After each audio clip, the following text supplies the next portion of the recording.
जैसा कि आप सभी को ज्ञात है कि हाल ही में भारत ने G20 को सक्सेसफुली आयोजित किया है।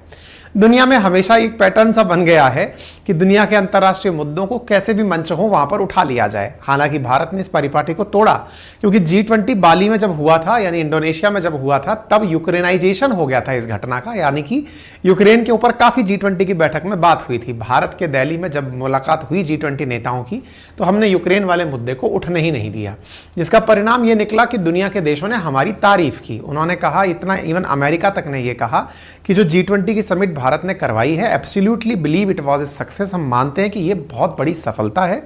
इतना ही नहीं, यूनाइटेड नेशन के चीफ ने भी भारत की तारीफ करते हुए कहा कि भाई इंडिया ने गजब तरीके से इसकी प्रेसिडेंसी को निभाया है।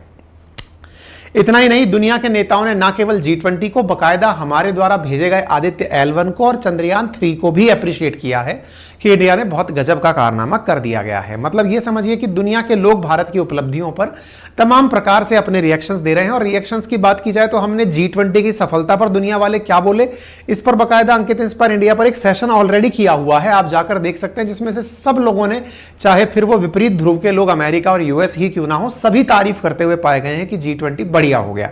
G20 में जो नहीं हुआ वो क्या था, यूक्रेन की चर्चा नहीं हुई। संभवतया उसी की मिर्ची है जिसका बयान आप सुन रहे हैं। और तो और पाकिस्तानी भी हमारे इस प्रयास से खुश हो गए थे।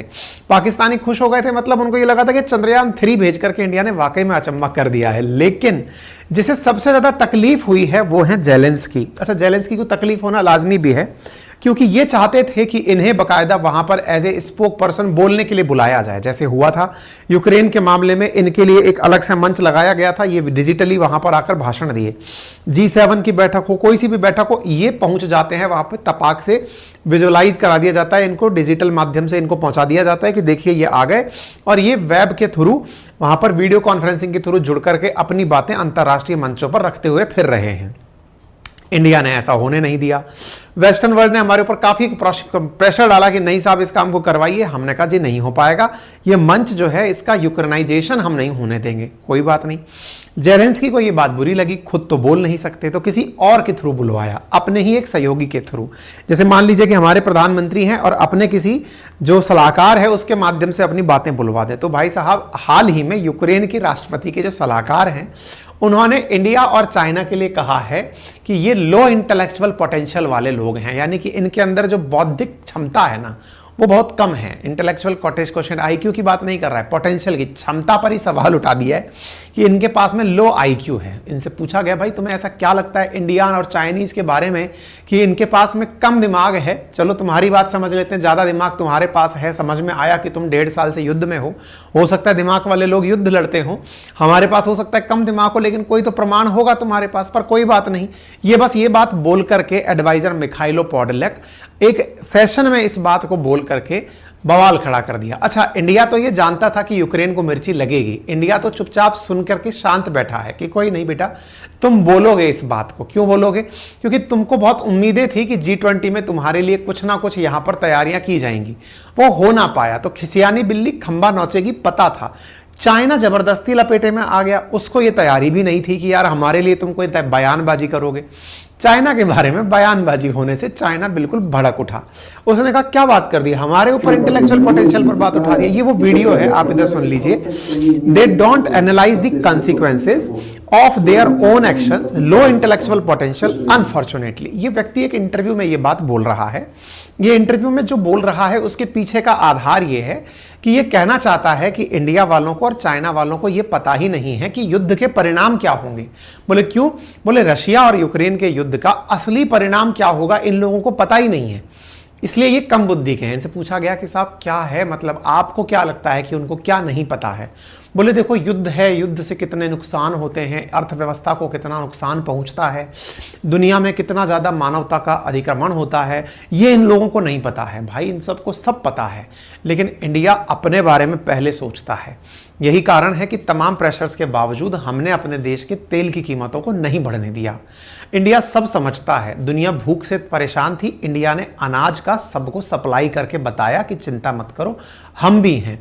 खैर, तुम्हारे स्वार्थ की बात नहीं हो पा रही है। देखिए, यूक्रेन से ये एक्सपेक्टेड भी है कि वो इंडिया से खफा हो, क्योंकि ये कई बार बयान दे चुके हैं। इंडिया रूस से तेल मंगाता है तो कहते हैं कि इंडिया वाले यूक्रेन के खून से अपनी गाड़ियां चला रहे हैं। बोले साहब, क्योंकि जो आप पैसा भेजते हैं रशिया उसी से बम बनाकर हमारे ऊपर डालता है।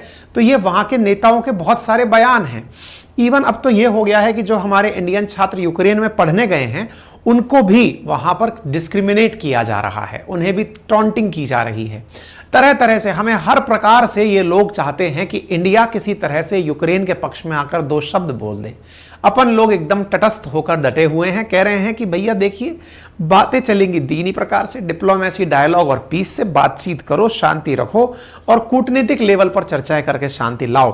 केवल तभी जाकर के काम हो पाएगा, अदरवाइज नहीं हो पाएगा। खैर, अपन तो शांति से एक्सपेक्ट कर रहे थे कि ये कुछ होगा, लेकिन चाइना वाले भड़क गए भाई साहब। चाइना वाले भड़के तो अपन को भी साथ साथ लेकर के कि चलो भाई इंडिया की तरफ से हम ही बैटिंग कर लेंगे। चाइना वाले भड़क कर कहे कि कैसे कह दिए तुम हमको लो इंटेलेक्चुअल पोटेंशियल का। बोले क्यों?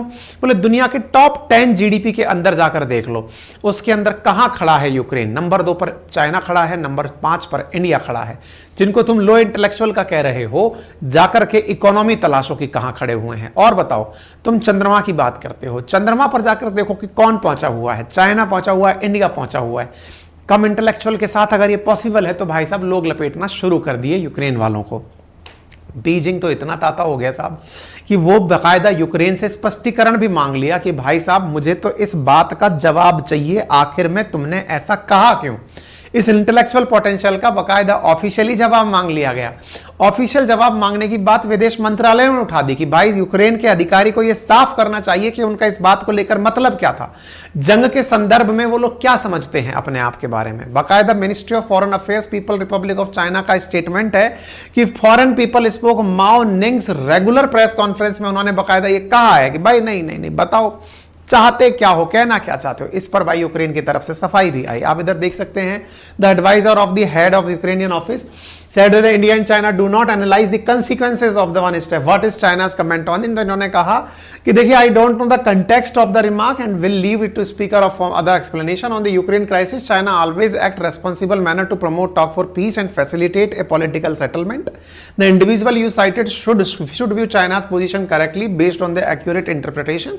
बोले साहब, इसके बाद में फिर जेलेंस्की वालों को सफाई देनी ही पड़ी।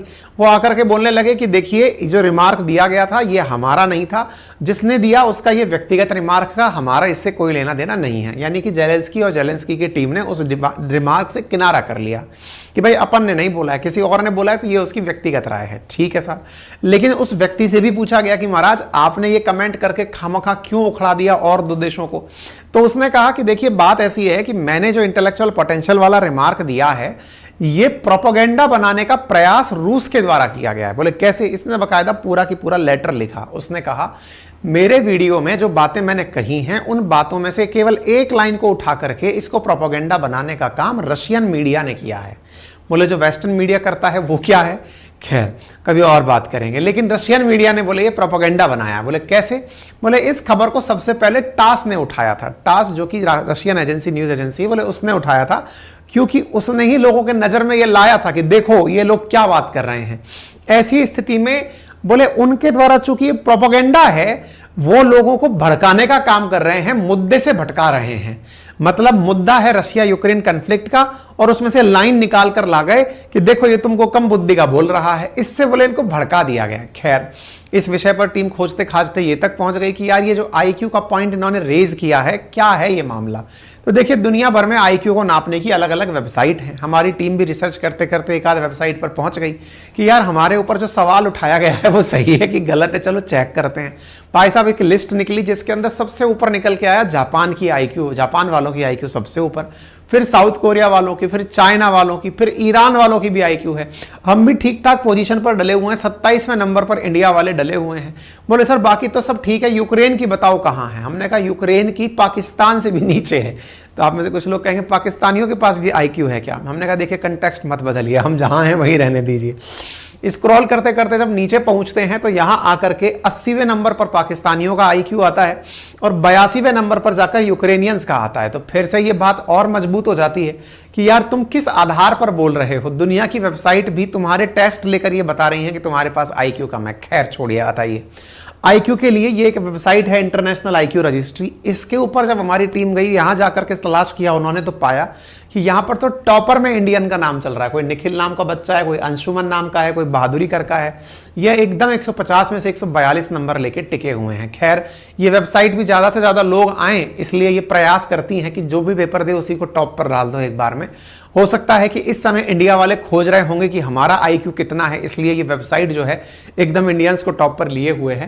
पर पॉइंट यह है कि इस तरह की बयानबाजी से ना तो आईक्यू का पैमाना निकल कर आता है, और उनके द्वारा जो कृत्य किया गया है उस पर इंडिया का रिएक्शन अगर चाहिए तो अपनी तरफ से तो केवल यह समझ में आता है कि इंडिया G20 के मामले में जिस प्रकार से यूक्रेन को झटका दिया है, जिस पर कि यूक्रेन ने कहा है कि ऐसा कुछ भी नहीं हुआ जिसके ऊपर गर्व किया जाए। उन्होंने बाकायदा कमियां निकाली कि यूक्रेन के ऊपर इंडिया ने कुछ नहीं होने दिया। यूक्रेन ने पहले भी भारत के साथ ऐसी हरकतें की हैं जिससे भारतीय लोग भड़के अपन शांति बनाए हुए हैं। भारतीयों को पहले भी प्रवोक करने के लिए इन्होंने मां काली का मजाक बनाया था युद्ध के दौरान। ऐसे ही यूक्रेन के मिनिस्टर्स ने हालांकि इसके बारे में क्षमा मांगी थी, लेकिन कोई नहीं, हमको मालूम है कि तुम्हारा क्या दर्द हो रहा है। इस पर वेलकम मूवी का वो बहुत अच्छा मीम सेट बैठता है, बोलने दे।